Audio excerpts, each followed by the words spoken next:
Hello, this is Daniel Mart, and today I'm going to be doing another video. This time around, I'm going to be showing you guys my latest comic book haul, and I got all of these at the Miami-Dade book fair. So I'm going to start off with one graphic novel I did pick up, and it is the Assassin's Creed Trial by Fire. It's by McCreary, and yeah, what's this guy's first name very fast? I always forget it. Conor McCreary. And he's a great writer, in my opinion. He did the Kill Shakespeare comic books, which I have reviewed here on this channel as well. And he did those, and I really like that, as well as the Sherlock Holmes versus Houdini comic books, which I also reviewed on this channel. So he's a pretty notable writer, in my opinion. I really do like his writing and what he's able to do. It seems like he has a lot of knowledge on history, and because most of his work has been history. So here in Assassin's Creed, if you guys don't know the video game or the series or whatever, it's basically about this guy, or in this case a woman, who goes back in time and tries to do stuff in history depending on the timeline. And yeah, so he does have a great handle on history, and he does know his stuff about history, and also with his other works with Shakespeare or Shakespearean type of knowledge. Kill Shakespeare was all pretty good, and Houdini and Sherlock Holmes, it was all good in my opinion. So I do think he's a pretty good writer in my opinion. So, and that's the only graphic novel I picked up. Next up is just a bunch of comic books. So yeah, now these first 3 or 4, I want to say 4, are from the same guy, and I'm going to show you the first one. It's basically, I suppose it's going to be a reboot in a sense. I mean, here it says one shot. So, but it is kind of a soft reboot in sorts for Bubba the Redneck Zombie, and I guess this is something from like the 80s and 90s, and he's trying to reboot it with his company Creatures.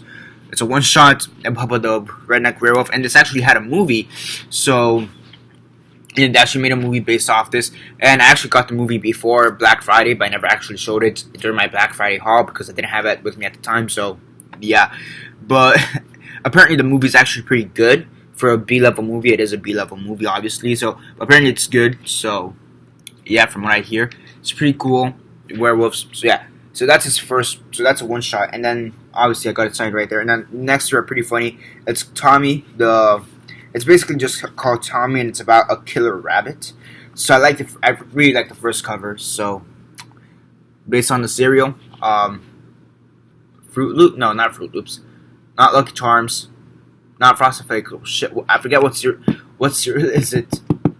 If you guys remember, comment down below. So yeah, so I really like that. That's issue 1, and I only have the first 3 issues. So that's issue 1.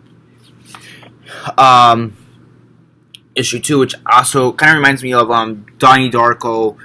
This cover kind of reminds me of Donnie Darko and what's this other movie called? Pan's Labyrinth? No, not Pan's Labyrinth. Jacob's Ladder, that's what it was. Kind of reminds me of that, pretty much. I guess Inside Out, a really fucked up version of it as well.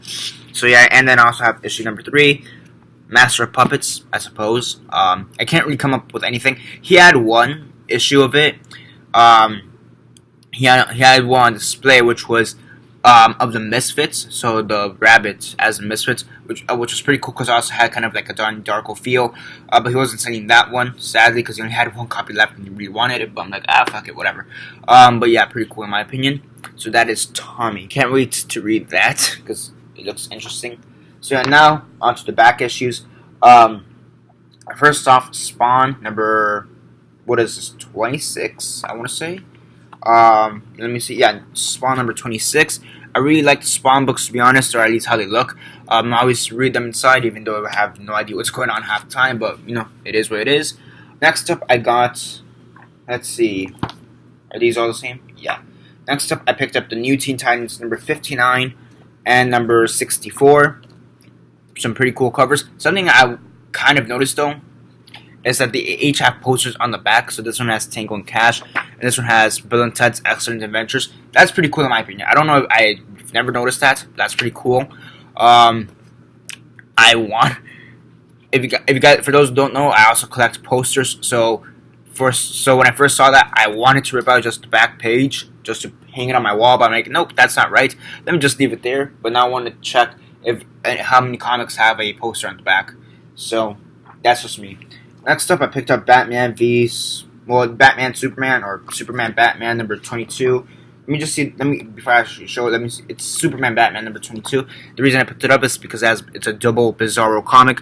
So you have Bizarro Batman and Bizarro Superman right there. Pretty cool in my opinion. I always found Bizarro to be an interesting character, to say the least. I picked up Inhumans number 1. Pretty iconic cover, to say the least. So next up, I picked up The Flash number 322. It's got some wear and tear on it, so you could definitely tell it has some wear and tear on it. It's missing a piece of the cover here. It's, here there's some whitening on the spine, and I think part of the spine is about to rip up. Well, I mean, the bottom part of the spine is kind of ripped. So it does have some wear and tear, but just thought it was a pretty cool cover in my opinion. The inside doesn't look that good, but whatever. As long as the cover looks somewhat presentable in my opinion, it's pretty good in my opinion. I really like the cover, to be honest. It looks pretty cool. Next up, I picked up Kiss Psycho Circus number 4. Has Kiss on the cover. I'm a huge fan of rock and roll. Kiss isn't one of my favorite bands per se, but I do appreciate their music, so I picked it up. Yeah, and speaking of Kiss, I also picked up another one. Kiss 4K Legends Never Die number 3. Again, I just like Kiss. It's a pretty cool cover. So yeah, and I have a few of these rock and roll comics. I have one with Queen Strike. I have no idea how to pronounce it. And I think I have another one with Kiss, but I'm not completely sure. So yeah. Speaking of that, those back posters, point of no return. But yeah, Green Arrow number 73, pretty cool cover in my opinion. I just like how Green Arrow is kind of portrayed on the stained glass window. I'm gonna assume that this is Felicity. Next up, Fantastic Force number 1, pretty cool. Has this shiny cover. I don't know if you guys can see it properly through the screen, but it's pretty cool. And I also like how it's kind of a wraparound cover. Let me just extend it. It's kind of a wraparound cover like that. So it's pretty cool in my opinion. Didn't notice that Gargoyles, a advertisement for Gargoyles in the inside. Pretty cool. I heard that's a good show. I've never seen it though. I wanted to see it though. So yeah. Here you have a poster of Weird Science in the inside. I didn't know there was a TV show for it though. I thought there was only a movie. It looks pretty cool in my opinion, so that's why I picked it up. Next up, I picked up Moonlight number 53. Just a cool cover in my opinion. And let me show you the back again. Mortal Kombat.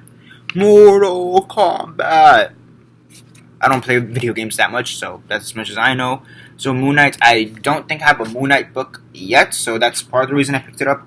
But also because it just has a pretty cool cover. This one's funny though. The inside cover here, Meteor Man. Okay, I didn't know that was a thing, but sure, why not? That's part of the reason I just picked it up. I don't think I have a Moon Knight book until now, and then pretty cool cover to be honest. Yeah, I mean, granted this is Gambit, so yeah, but I just like it in my opinion. So yeah.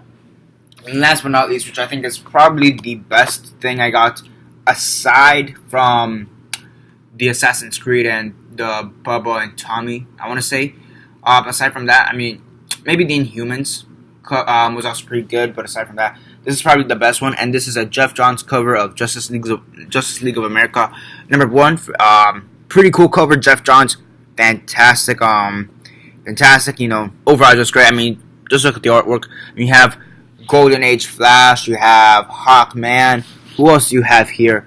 Green Lantern, Golden Age Green Lantern. You have Power Girl here. I want to say that's the Atom. I'm not completely sure. That may be Spectre, but I'm not completely sure. Because Spectre normally doesn't look like that, but then again, it could be Golden Age.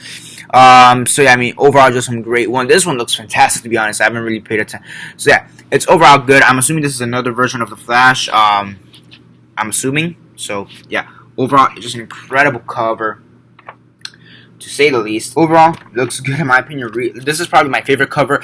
If I have to choose what comic book cover I like for my collection the most, this one would definitely be up there, like top 10 for sure. I'd definitely put this as top 10. I'd probably put this, not top 10, but this one will be up there to like maybe top 20, to be honest, the Inhumans one. So I'd put this one, Inhumans. This one will probably be like top 20, not top 20, maybe top 50 to be honest. So yeah, and then I know a Spawn comic will probably make it up there. I'm not sure which one though, because I have like 5 or 6 Spawn comics. So yeah, I mean overall, but that's more or less. I feel like this one would be like, I feel like the Jeff Johns one will be top 10. This one may be top 20, and then this one may be top 50. And yeah, that's basically it for now. Subscribe, comment down below, like the video, share on Facebook, Twitter, MySpace, or whatever you guys prefer. Hopefully you guys enjoyed this haul, and that's basically it for now. This is Daniel Mart signing off.